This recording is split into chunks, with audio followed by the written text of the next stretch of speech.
So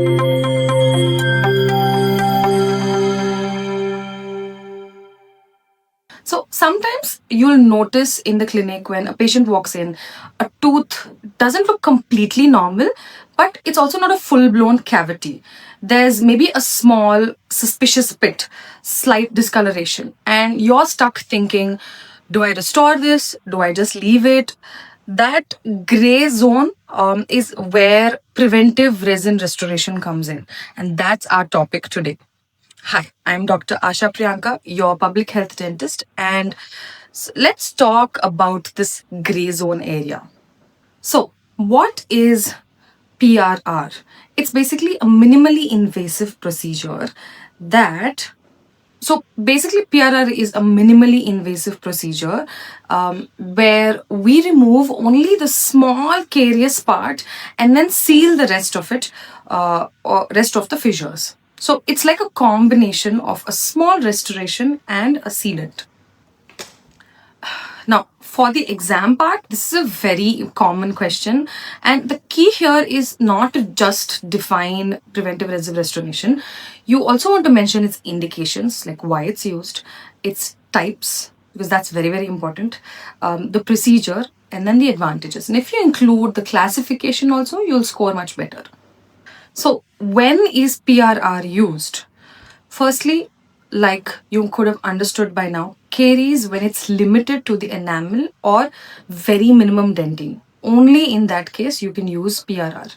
And also if one or more pits are involved. And another scenario is where the remaining fissures are sound, but only one pit or fissure is involved. And the tooth is restorable without full-blown cavity preparation. These are the only times when we choose to use PRR. Now, what are the types of PRR? This is very, very important. And this is also your scoring area. We can classify it into type A, where caries is limited to the enamel, no dentin involvement, and just a sealant is required after very minimum prep. Think this is almost a sealant case. Now, then there is type 2, where the caries will expand into the dentin and a small cavity preparation is needed. And the final restoration can be with composite and then a sealant.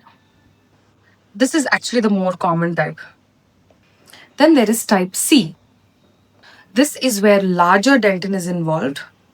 It needs more extensive restoration, but still it is conservative compared to a full-blown cavity. This is borderline restoration. Try and remember it like this. Type A, almost sealant. Type B, it's both a restoration and a sealant. And type C, cavity is getting bigger, so it's almost a restoration. Now let's come to the procedure. How do we do this? Let's look at it as steps, logical steps. What do we do first? We need to clean the tooth surface. Then what do? We then make a small conservative preparation only where the caries is. After etching and after acid etching. And then we wash and dry, and then the bonding agent application is done. So we restore the prepared tooth part with composite and then seal the remaining pits and fissures with a pit and fissure sealant. Finally, we cure it and then we check the occlusion. The core principle here is this. Now say this confidently. PRR follows the concept of minimal intervention. So we remove only the diseased tissue and preserve everything else. This is something the examiner would love. Now, the advantages of this are, don't just list it down, try and understand this. What could be the advantage of something like this? First thing, and core most important thing that we think about when we say dentistry, we want to preserve the natural tooth structure.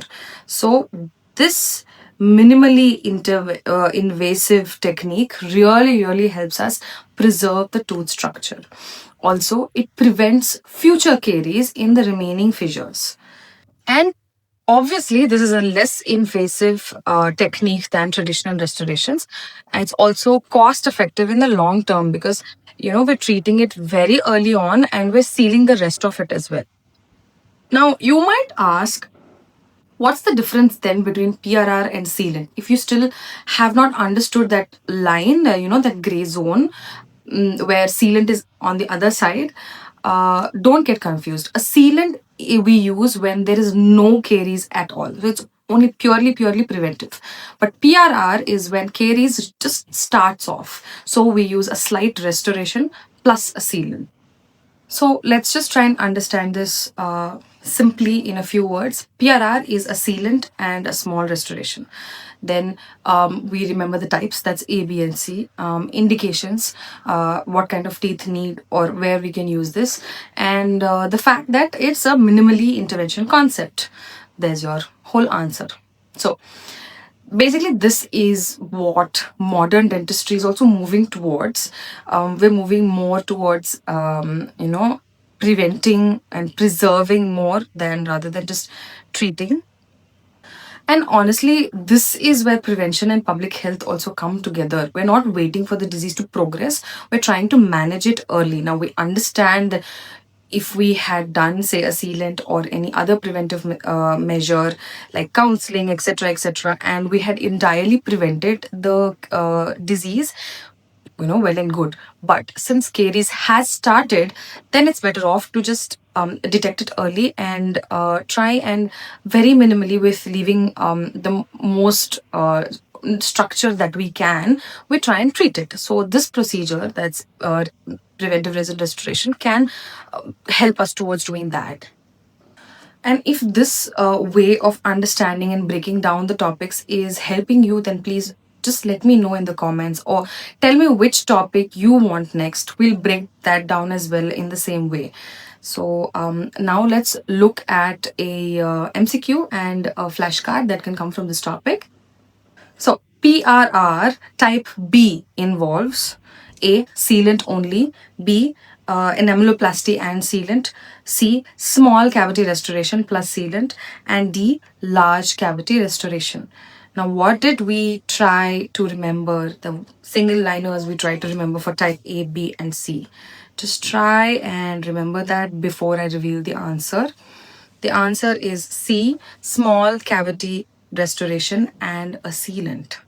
A flashcard that can help us here is, what's the material used for etching in preventive resin restoration? The answer is 35 to 37% phosphoric acid gel. Now, don't forget to like, share, subscribe to us for more such topics, and let me know in the comments below if there's anything you're struggling with or any way in which you would like the topics to be told, right? For now, this is it. I'll see you in the next topic.